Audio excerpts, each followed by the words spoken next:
En el siglo XIX y a principios del siglo XX, el panorama religioso en México era prácticamente homogéneo. El catolicismo contenía casi al 99% de la población. El país estaba muy lejos de ser el centro de atención de un movimiento religioso distinto, y si algunos aparecían, eran los conformados por organizaciones extranjeras consideradas como intrusas. En ese sentido, México era calificado como uno de los países más estables, donde no había novedades de qué preocuparse.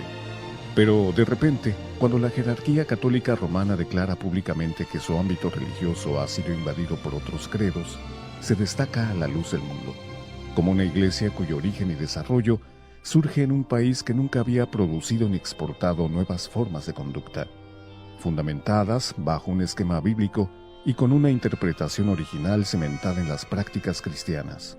Y así, de pronto, los investigadores académicos, los sociólogos y los religiosos se situaron ante una verdad incontrovertible: la aparición de una organización cristiana surgida en la República Mexicana.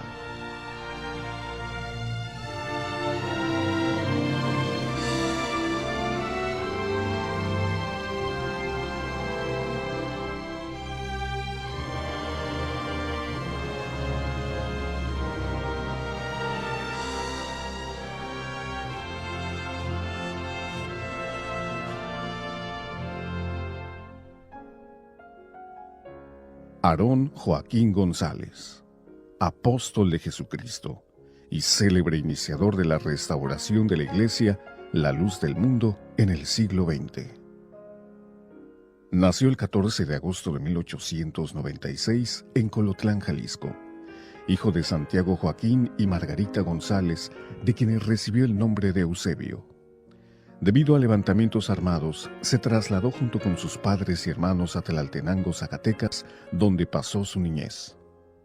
En su instrucción primaria hubo tal dedicación que le otorgaron una beca para estudiar en la Escuela Normal del Estado, y al término de sus estudios regresó como maestro rural a Tlaltenango, donde le ofrecieron hacerse cargo del primer grado de primaria en la misma escuela a la que había asistido, dedicándose íntegramente a apoyar a esa comunidad de donde había emergido.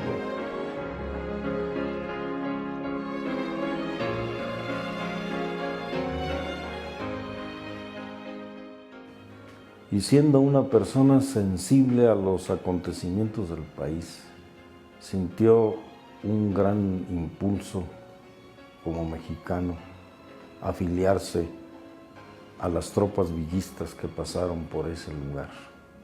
Posteriormente, las circunstancias favorecieron su ingreso al ejército constitucionalista, donde dio muestras de carácter, de obediencia y disciplina, que lo hicieron merecedor de grados que le favorecieron el respeto, el reconocimiento y la admiración de sus compañeros y jefes, entre ellos Juan Villalobos, Marcelino García Barragán, Paulino Navarro y Alejandro Cuevas. Una ocasión visitó a sus padres en la ciudad de Guadalajara y fue invitado a una reunión donde conoció a la señorita Elisa Flores, joven educada, sencilla y amable, con quien contrajo matrimonio. Una vez casado, se reintegró al ejército, pero ya unido a su esposa, fiel compañera de toda la vida. Posteriormente envió su petición de baja a la Secretaría de Guerra y Marina, requisitando las obligaciones del orden jurídico y habiendo mantenido siempre limpia su hoja de servicio militar. Más tarde decidió irse junto con su esposa a radicar a la ciudad de Monterrey. En los últimos meses de 1925 ocurrió un suceso aparentemente simple que cambiaría por completo el destino del joven Eusebio. Siendo amante de la lectura, un día llegó a sus manos el libro de los libros, la Biblia. Con entusiasmo se dedicó a la lectura del libro sagrado, encontrando grandes enseñanzas de Cristo y de sus apóstoles, entre las cuales encontró el amor, la misericordia, el perdón, la compasión. Más adelante, conoció él a un grupo religioso en donde encontró parte de lo que había leído en la Sagrada Escritura. Transcurrieron los días y fue teniendo un mayor contacto con el grupo de personas que se llamaban hermanos. El mayor interés consistía en escuchar y practicar las insignes enseñanzas bíblicas.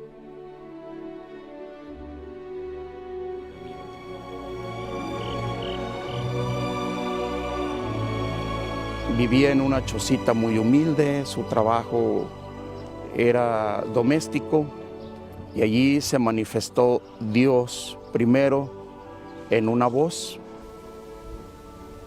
Oyó una voz fuerte que decía: aquí hay un hombre cuyo nombre es Aarón. El siervo de Dios se despertó de inmediato porque esa voz se oyó a manera de un trueno, de un estruendo fuerte, que de inmediato despertó. Y entonces le pregunta a su esposa, nuestra hermana Elisa Flores: ¿oíste? Ella responde que no había escuchado nada. Y se incorporó, se sentó y estuvo mirando a su alrededor, no vio nada. Pero ya empezó él a meditar de qué se trataba, de dónde provenía esa voz, y siempre buscando algún objeto, alguna señal, algún indicio, nunca vio nada. Apenas se está conciliando el sueño cuando por segunda vez vuelve a escuchar: tu nombre será Aarón.